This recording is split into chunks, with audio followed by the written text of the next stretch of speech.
আজ অনেকগুলো parcel pickup আছে, কিন্তু এই বাসার ঠিকানাটা এত গুলমেলে কেন বুঝি না।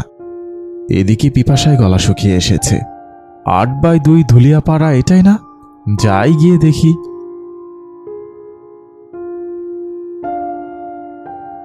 কেউ আছেন? বেশ কিছুক্ষণ দাঁড়িয়ে থাকার পর দরজা খোলার শব্দ পেলাম। দরজার খানিকটা ফাঁকা অংশ দিয়ে একজন বৃদ্ধ উকি দিল। ওনার দু চোখে ভয়ের ছাপ আমার চোখ এড়াল না। ভিতর সরে জিজ্ঞেস করলেন,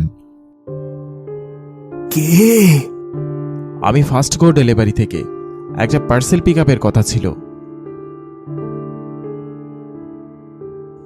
একটু অপেক্ষা করুন। এরপর মিনিট কয়েক বাদে বড়সড় সাইজের একটা বাক্স এনে নামিয়ে রাখলেন মেঝেতে। আমি দেখলাম কাঠের একটা বাক্স, বাক্সের গায়ে কারুকার্য করা। আমরা সাধারণত সিল করা পার্সেল নিয়ে থাকি, এ ধরনের পার্সেল নিয়ে আমরা কাজ করি না। এ কি, এ তো সিল না, এটা নেওয়া যাবে না, তাছাড়া ঠিকানাও নেই। আমি ওসব করতে পারবো না, যা আছে তাই ধরে নিয়ে আসেন। এই যে বাসার ঠিকানা। কিন্তু কিন্তু করো না, এই যে কি জিনিস তা নিয়ে আমি হারে হারে টের পাচ্ছি। সে বাসায় থেকে গুপ্তধন বলে এ বাক্স উঠিয়ে এনে জীবনের সব থেকে বড় ভুল করেছি। আপনি ভুলেও এই বাক্স খোলার চেষ্টা করবেন না, একেবারেই না। এই নিন, এই টাকাটা রাখুন, এ বিদায় করুন। লোকটা এতগুলো কথা একসঙ্গে বলে মুখের উপর দরজাটা বন্ধ করে দিল। আমি অবাক হয়ে দাঁড়িয়ে রইলাম। এবার এই বাক্সটা নিয়ে কি করব? ঠিকানা দেখে বুঝলাম এ আমার এখতিয়ারের মধ্যেও পড়ে না, কিন্তু লোকটা কি যেন বলল, গুপ্তধন।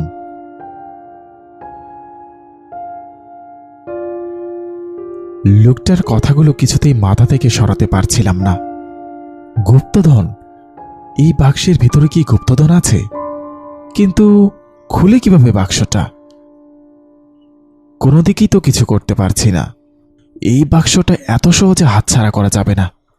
কি যেন ঠিকানাটা দিয়েছিল? হ্যাঁ, বেগমপুর। আমার মনে হয় এই বাক্স খোলার উপায় ওই বাড়িতেই আছে।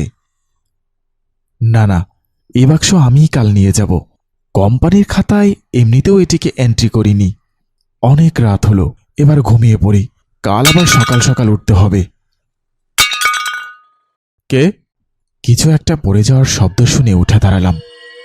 এত রাতে আবার কি হলো? এগিয়ে যেতেই অন্ধকারে দুটো উজ্জ্বল চোখ দেখতে পেলাম। ভয় পেয়ে গিয়েছিলাম। হঠাৎ মনে পড়ল জানালাটা খোলা আছে, পাশের বাড়ির মিনিটা হয়তো ঢুকে পড়েছে। তখনই হঠাৎ লক্ষ্য করলাম আমার বসার ঘরে সবকিছু তছনছ হয়ে আছে, আর কাঠের বাক্সটাও মাটিতে উপর হয়ে পড়ে আছে।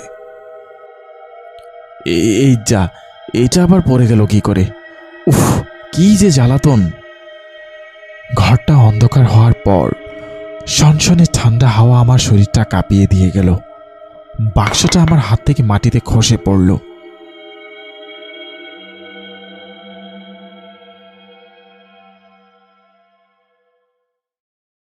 সকাল সকাল বাস স্টপে এসে হাজির হলাম।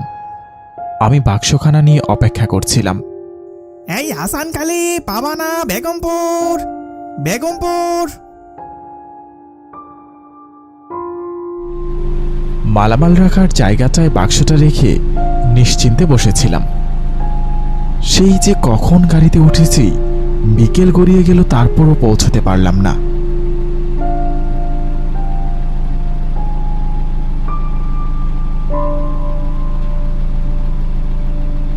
দাদা, বেগমপুর কখন পৌঁছবে?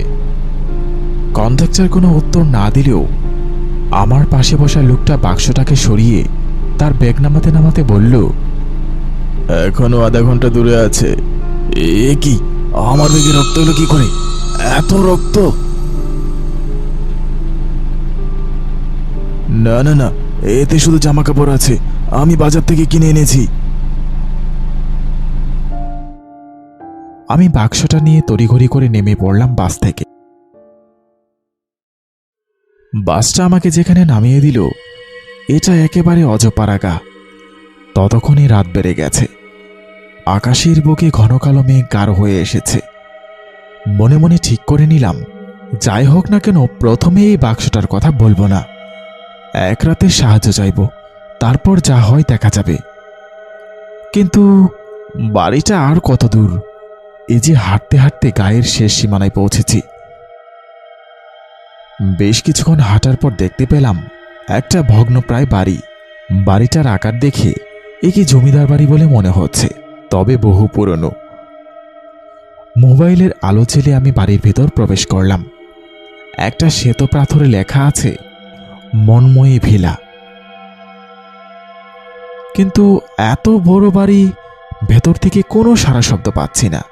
কেউ কি থাকে না? একবার ডেকেই দেখি। কেউ কি আছেন? একটু দরকার ছিল, দরজাটা একটু খুলবেন।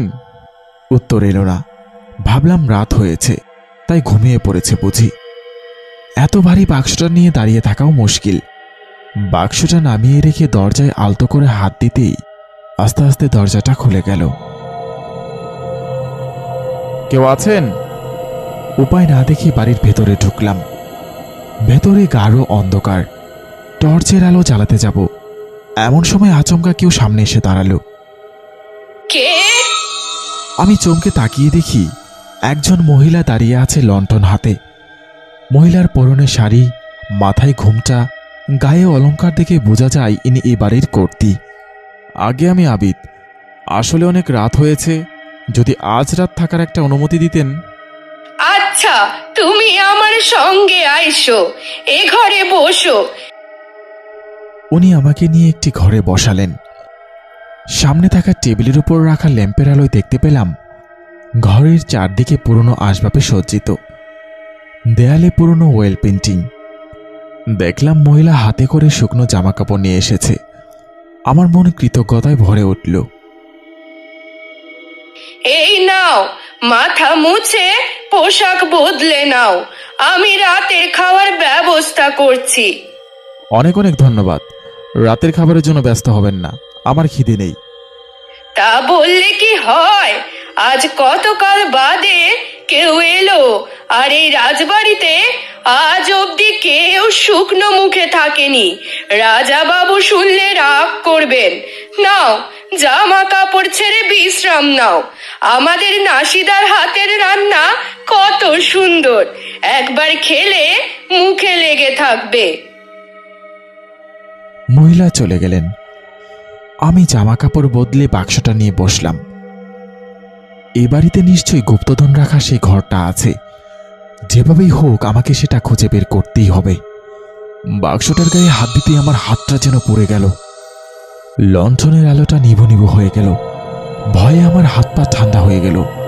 পায়ে পায়ে বেরিয়ে এলাম ঘর থেকে। কেউ আছেন? ঘরের আলোটা নিভে গেল যে, একটা বাতি যদি পাওয়া যেত। আমি এদিকে ওদিকে তাকিয়ে সামনে এগোতে লাগলাম। লম্বা বারান্দাটার চারপাশে সার দিয়ে ঘর।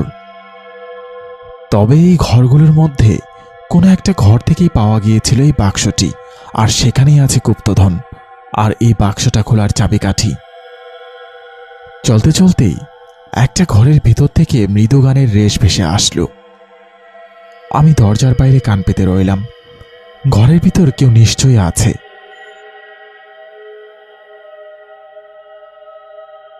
আপনি এখানে কি করছেন?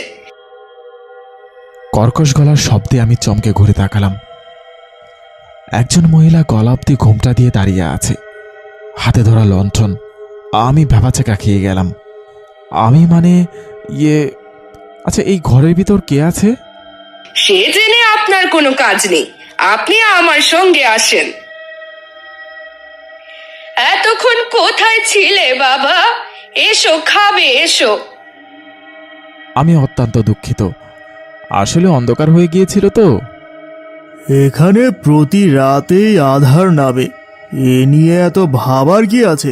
খেয়ে নাও, এত দূর আসতে কষ্ট হয়নি তো? এতক্ষণে বুঝতে পারলাম টেবিলে বসা লোকটি রাজা মশাই। নমস্কার, আমি আবিদ। আপনার সঙ্গে আলাপ হয়নি, আসলে অনেক রাত হয়ে গিয়েছিল, তাই বাধ্য হয়ে আপনাদের বাড়িতে আশ্রয় নিয়েছি। আমার মতো অজানা অজানা ব্যক্তিকে আশ্রয় দিয়েছেন, তার জন্য আমি সত্যি কৃতজ্ঞ। আগে রোজ কত পাত পড়তো, কত সরগরম থাকতো এ রাজবাড়ি, এখন সেসব অতীত। সেই তো, আগে রোজ 33 রকমের পদ হতো। এই যে আমিদা আর আমি মিলে রান্না করতাম, রাত হলেই নাচ গান, বন্ধু আড্ডা, কত কিছু। এখন তো সব থাক, আর অতীত ইতিহাস ঘাটতে বসতে হবে নি। নাও বাছা, তুমি খাও দেখি, পেট পুড়ে খাও।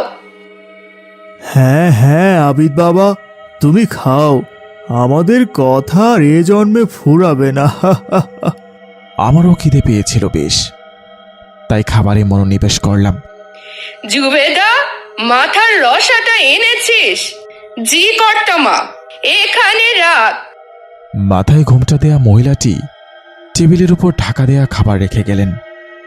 আমার মনে হঠাৎ করেই সেই ঘরটার কথা উকি দিল। ভাবলাম এরা মন্দ লোক না, একবার জিজ্ঞাসা করেই দেখি না। আচ্ছা রাজামশাই, এ দালানের শেষের দিকের ঘরটা কার? না মানে ওই ঘর থেকে গানের শব্দ ভেসে আসছে। কথাটা শোনা মাত্রই পাশে দাঁড়ানো জুবেদার হাত থেকে খাবারগুলো পড়ে ছড়িয়ে ছিটিয়ে গেল। রাজামশাই রেগেমেগে উঠে গেলেন। কর্তামা বলে উঠলেন, বাবা তুমি খাও, আমি ওনাকে নিয়ে ঘরে যাচ্ছি। তুমি কিন্তু খেয়ে নিও পেট ভরে, পেট ভরে খেও। হঠাৎ ওনাদের এই ব্যবহার দেখে আমি অবাক হয়ে গেলাম। তবে বেশ বুঝতে পারছি ওরা আমার কাছ থেকে কিছু লুকোচ্ছে। ওই ঘরের ভেতরেই আছে গুপ্তধন। রাত গভীর হলে ওই ঘরে ঢুকে যা পাবো তা নিয়ে চম্পট দেব। টাকাটা আমার ভীষণ প্রয়োজন। বাড়িতে আমার মা অনেক অসুস্থ, তার চিকিৎসার জন্য অনেক খরচ জোগাড় করতে হবে। জানি চুরি করা অন্যায়, কিন্তু মাকে বাঁচানোর জন্য এটা ছাড়া আমার কাছে আর কোনো উপায় নেই। এইসব ভাবতে ভাবতেই আমার টেবিলে রাখা খাবারগুলোর দিকে তাকালাম। এ কি দেখছি আমি? থালার উপরে রাখা আছে কাটা হাত, আর টেবিলের উপর রাখা আছে মাকড়সার হাড়। এগুলো কি? ওগুলো তো খাবার। খাবার দেখে অমন চমকে উঠলেন কেন? খেয়ে নিন। আমি তাকিয়ে দেখলাম, সত্যিই তো টেবিলের উপর খাবার সাজানো আছে। তবে কি আমি ভুল দেখলাম? কোনো মতে খাবার শেষ করে ঘরে ফিরে আসি। সঙ্গে করে একটা লণ্ঠন নিয়ে এসেছি। ঘরে ঢুকে অপেক্ষা করতে লাগলাম কখন রাত গভীর হয়। অপেক্ষা করতে করতে কখন যে ঘুমিয়ে পড়েছিলাম জানি না। ঘুম ভাঙল সুরের মূর্ছনায়। তাকিয়ে দেখি সারা ঘর অন্ধকার। আমি কিছুতেই বাক্সটা খুঁজে পাচ্ছি না। তন্ন তন্ন করে খুঁজেও কোথাও সেটা দেখলাম না।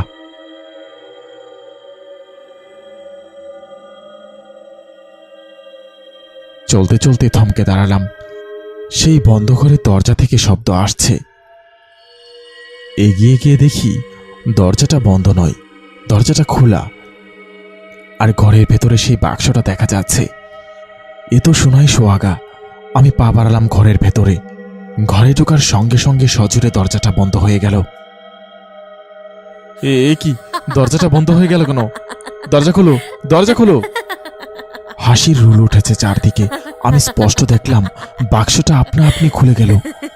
বাক্সটার ভেতর থেকে বেরিয়ে আসলো মাথার খুলি, টুকরো টুকরো হাড়ের অংশ। কেউ যেন সবকিছু কেটে সুন্দর করে গুছিয়ে রেখেছে। সেই হাড়গুলো হাসতে হাসতে একটা শরীরের আকার নিচ্ছে। ভয়ে আমার হাত পা ঠান্ডা হয়ে এসেছে।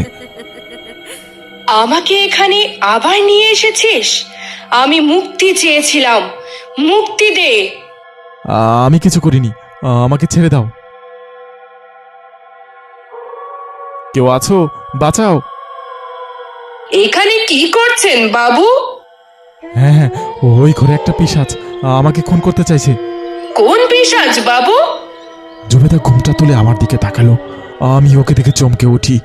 ওর ক্ষতবিক্ষত মুখের চারপাশ দিয়ে রক্ত ঝরছে, ঠোঁটের দুপাশ দিয়ে দাঁত বেরিয়ে এসেছে। পেছন থেকে বাজখাই গলায় কেউ বলে উঠল, ওকে ছাড়িস না জুবেদা, আজ বহুকাল বাদে কোনো মানুষ এসেছে। টাটকা রক্ত খাওয়ার মজাই আলাদা। এমনি এমনি এত কিছু খাওয়ালেন না নাকি? অন্ধকার থেকে রাজামশাই আর কর্তামা বের হয়ে আসলেন। কিন্তু এ কি দেখছি আমি? এই যে জ্যান্ত লাশ, আমাকে ছেড়ে দাও, আমার ভুল হয়ে গেছে। ওকে তোরা কিছু করতে পারবি না, ও আমার শিকার। কিন্তু তার আগে আমি তোদের চিরতরে শেষ করব। এতদিন বাদে মুক্তি পেয়েছি, এবার কাউকে ছাড়বো না। তুই তুই কিভাবে মুক্তি পেলি? আর কতদিন বন্ধ রাখতিস শয়তান? তোদের পাপের ঘোড়া পূর্ণ হয়েছে। ভেবেছিলাম তোরা মরলে আমার আত্মার শান্তি পাবে, কিন্তু তোরা মরলেও তোদের আত্মা তো মুক্তি পায়নি। কে কে আপনি? আমি আয়না। আজ থেকে 20 বছর আগে এই জমিদার আমাকে ধরে এনে বাইজি করে আটকে রেখেছিল, রোজ অত্যাচার করত। আমি নিজেকে কোনো মতে বাঁচিয়ে পালাতে চেয়েছিলাম, কিন্তু ও আমাকে মেরে কুটি কুটি করে ওই বাক্সের মধ্যে বন্দি করে ঘরের ভিতর রেখে দেয়। আমিও ছাড়িনি, একে একে বদলা নিয়েছি, খুন করেছি ওদের। কিন্তু মরেও ওদের শয়তান আত্মা মুক্তি পায়নি। রোজ রাতে ঘুরে বেড়ায়, ক্ষতি করে মানুষের। কিন্তু বাক্সতে বন্দি থেকে আমি কিছুই করতে পারিনি। আজ করব, আজ সবাইকে খুন করব, তারপর তোকে। কিন্তু আমার দোষ কি? আমি তো তোমার কোনো ক্ষতি করিনি। তোর দোষ তোর ওই লোভ। গুপ্তধনের লোভে আসিসনি? লোভ অনেক বড় পাপ। কিন্তু আমরা তোকে অত সহজে ছেড়ে দেব না, তোকে শেষ করব। ওরা তিনজন মিলে ঝাঁপিয়ে পড়লো আয়নার উপর। এই যেন যুদ্ধ লেগে গেছে। আমি কি করব কিছু বুঝতে পারলাম না। এমন সময় হ্যাঁচকা টান, তাকিয়ে দেখি সেই বৃদ্ধ লোকটা। আপনাকে যে কি বলে ধন্যবাদ দেব।